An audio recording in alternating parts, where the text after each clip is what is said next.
سرخط مهمترین خبرها: نقشه دعوت به ارتش 70% اجرا شده است. شکایت مهاجر: ما را رنگ گوسفند در فرودگاه نگاه می‌دارند. و در قرقیزستان برای پول جمع کنی در مکتب‌ها جزا تعیین کرده‌اند.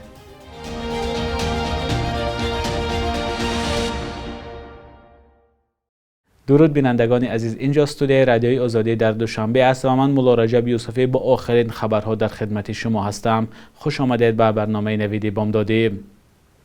وزارت دفاع تاجیکستان میگوید دوام یک ماه دعوت بهاری زیاد از 70% نقشه اجرا شده است. فریدون محمد علی زاده سخنگوی وزارت مدافع 1 می در گزارش نوشت از میان منطقه‌های کشور ولایت مختار کوهستان بدخشان نقشه دعوت را پورا اجرا کرده است.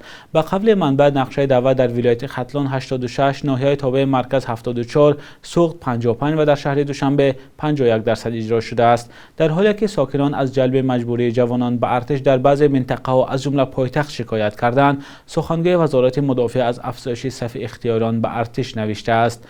بعضی از کاربران فیسبوک نوشتند که نمایندگان مقامات در ماشین‌های مسافربر جوانان را سوار کرده به کمیسریات میبرند. شکایت‌هایی که مقامات به آنها واکنش نکردند. دعوت بهاری جوانان از 1 اپریل شروع شده تا آخر ماه می ادامه می‌کند. با وجود صحبت وزیران کارهای خارجه تاجیکستان و روسیه، مهاجران میگویند وضعیت در فرودگاه‌های روسیه بهتر نشد.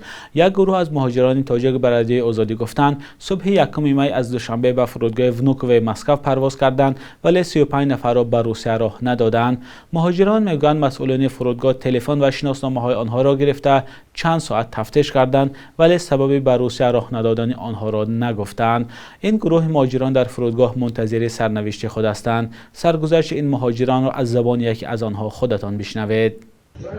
یگان چه قطعیمون داشت گاب نمیزنه که با کدوم مقصد شما میگردین چیکار میکنین. یگان چه قطعیمون سوال جواب نمیکنن. یک چیز دیگه که مقصد یا ما را نمیگن که شما سمالیو دارین ندارین. اینجا برواردی همون رنگ همون گوسپنده که ده مرداشون میبری همون خیمون کدیم بخدو در هر جا پارت افتی همون یون باشیم. بعضی من خوب بعضی بیدار نسترینی نیست. هیچ که با هیچ که گم نمیزنه و بشه یگان رو هشتاری بید یگان مشکلی ما رو آسان گرداریم بخدو نمیشه دی خیل تیم بوده که ایمینم من پول ما قصد کرده بلیت خریده آمدم. من پول بلیت ما قصد کرده آمدم. نیتوش تو فقط ما همه این برادرایی که قطعیم هستن 35 نفر همشون بلیت قرض کردگی پولاشا آمدگی هست. اینا با گردونده با میروان. بینندگان عزیز، اگر این حالات به سر شما هم آمده باشد می توانید نوار گرفته برای ما فرستید. یادآور می شوم که مشکل ورود به روسیه برای شهروندان تاجیکستان از 22 اپریل سخت‌تر شد. وزیر کارهای خارجه روسیه میگوید که این تفتیش‌ها موقتی اند و نسبت یگان ملت روانه نشده‌اند، اما مقامات تاجیکستان و هم مهاجران میگویند اساساً تاجیکستانی ها را به روسیه راه نمیدهند. یک کارمند حکومت اصفهان را به قلابی در پیوند به تقسیم زمین متهم کردند. مقامات آژانس ضد فساد 29 اپریل گفتند پرونده برای محاکمه به دادگاه فرستاده شد. از او شفیعیان مدیر شعبه تشکیلی و کار با کادرهای دستگاه حکومت اصفهان نام بردند که از سال 2021 در این وظیفه کار میکند.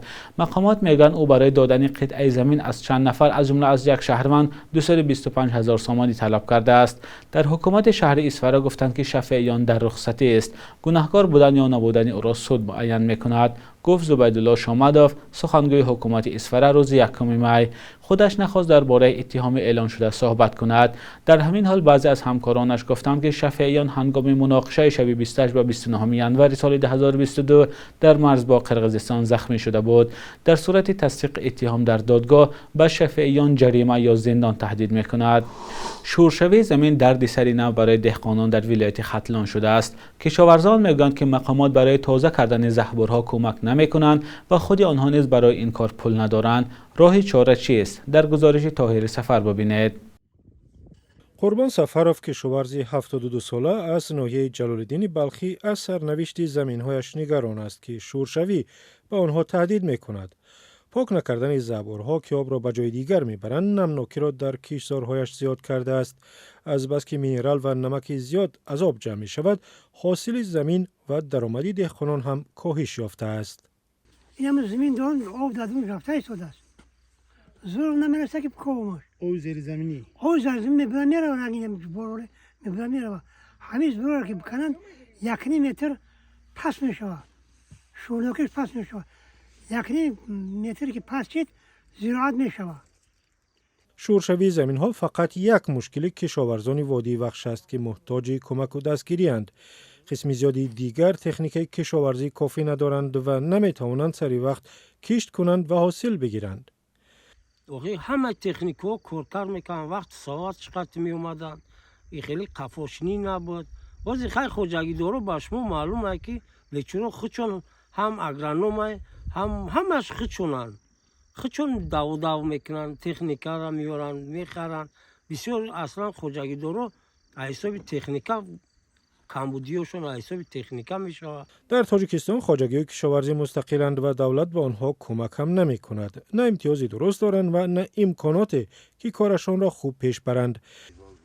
یونس علی عظیموف رهبر خواجگی دهقانی در باختر است. میگوید حداقل قرضی با امتیاز می بود خودشان سرشته کارشان را پیدا می کردند. بانکو به پرسنت پول تیان به چیزی فایزی پاس کردی تیان مقصد مردم خزمت میشوند. خب دورو قیمت دورو را ارزان تر کنن مقصد دورو مینرالی را یا ماشین پارو 1000 سومان یا 1200 سومان یا زیلش. ختلان بزرگترین ولایت کشاورزی تاجیکستان است و محصولات زیادی از قبیل پیاز و تربوز و پخته و دیگر از آنجا می آید. هزاران خواجگی کشاورزی دارد و اکثریت هم به مشکلات فراوان دست به گریبان هستند و محتاج کمک دولت شدند. کمکی که می رسد یا نه معلوم نیست.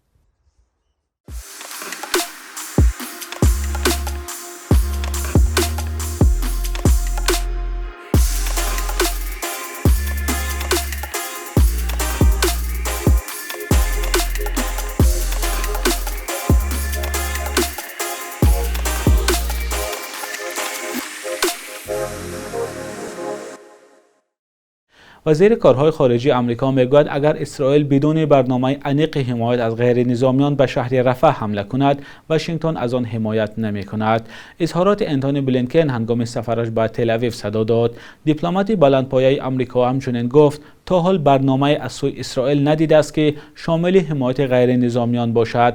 وزیر کارهای خارجی آمریکا روز چهارشنبه در صحبت با خبرنگاران گفت ما از یک عملیات نظامی بزرگ در رفح بدون نقشه مؤثر برای باوری از آن که غیر نظامیان آسیب نخواهند دید نمیتوانیم حمایت کنیم و حمایت نخواهیم کرد. نقشه که به گفته انتونی بلینکن تا حال ایالات متحده از اسرائیل دریافت نکرده است. مقامات اسرائیل گفتند به شهر رفح در نواحی غزه که پناهگاه بیش از 2 میلیون فلسطینی از حمله میکنند. بنیامین نتانیاهو نخست وزیر اسرائیل گفت بدون توافق یا با توافق با گروه حماس حمله بر رفح انجام می شود. در شهر رفح در مرز مصر بیش از 2 میلیون فلسطینی پناهنده شدند. سازمان ملل از اسرائیل خواسته است به این شهر حمله نکند. وکیل پارلمان قرقیزستان میرگل تیمیربایو پیشنهاد کرده است که برای جمع‌آوری غیرقانونی پول در مکتب‌ها جوابگری پیش بینی کرده شود. تیمیربایو میگوید به کدکس مأموری قرقیزستان باید بند جمع‌آوری غیرقانونی پول در مکتب‌های میانه عمومی دولتی وارد کرده شود. این بند جریمه با مبلغ 20000 سوم یا $225 را پیش بینی می‌کند. در صورت غیرقانونی جمع‌آوری کردن پول توسط بنیادی که در مکتب‌ها تشکیل شده است، شخصان واقع 40000 سوم یا $450 و شخصان حقوقی 60000 سوم یا $675 جریمه خواهند شد. تیمیربایو ماه سپتامبر سال 2023 نیز چنین پیشنهاد را ارائه کرده بود. آن زمان حجم جریمه برای شخصان حقوقی 7500 سوم یا بیش از $80 آمریکایی گفته میشد. رسانه‌ها بعد از پیشنهاد خبر دادند که دیوان وزیران قرقیزستان با صادر کردن قرار جمع‌آوری پول در مکتب‌ها را منع کرده است. پرزیدنت قرقیزستان نیز از وزارت معارف این کشور خواست مانع جمع‌آوری پول در مکتب‌های این کشور شوند. شکایت‌ها از پول جمع‌کنی در مکتب‌ها در تاجیکستان هم جای دارد. بینندگان عزیز، به نظر شما آیا با تعیین جریمه می شود از پول جمع‌کنی در مکتب‌ها پیشگیری کرد؟ لطفاً نظر خود را در زیر برنامه نویسید. بخش یک روز تاریخ را در تقدیم خرامان بقازاده تماشا کنید که مهمترین واقعه‌های تاریخی در روز 2 می را فرا می‌گیرد.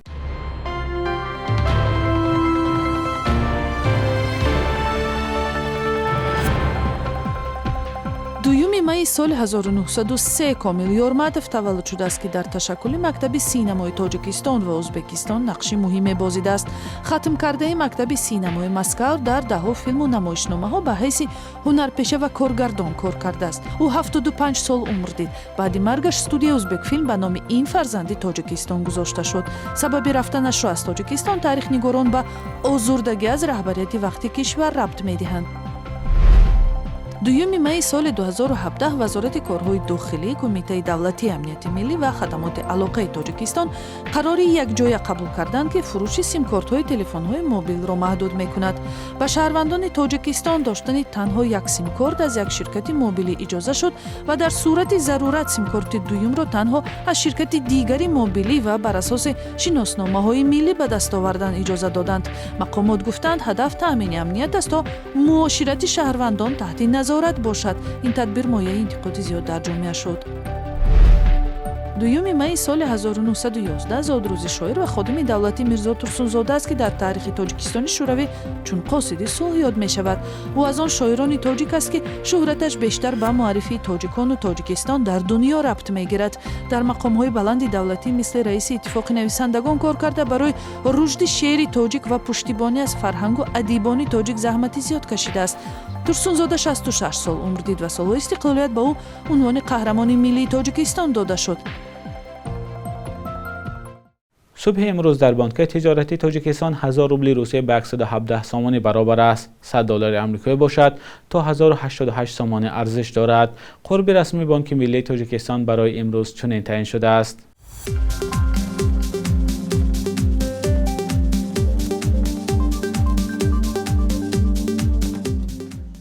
بینندگان عزیز، برنامه نوید به انجام رسید و اینجا با شما خداحافظی میکنیم. لطفاً نظر و پیشنهادهای خود را در زیر برنامه برای ما نویسید. تا فردا، خدا نگهدار.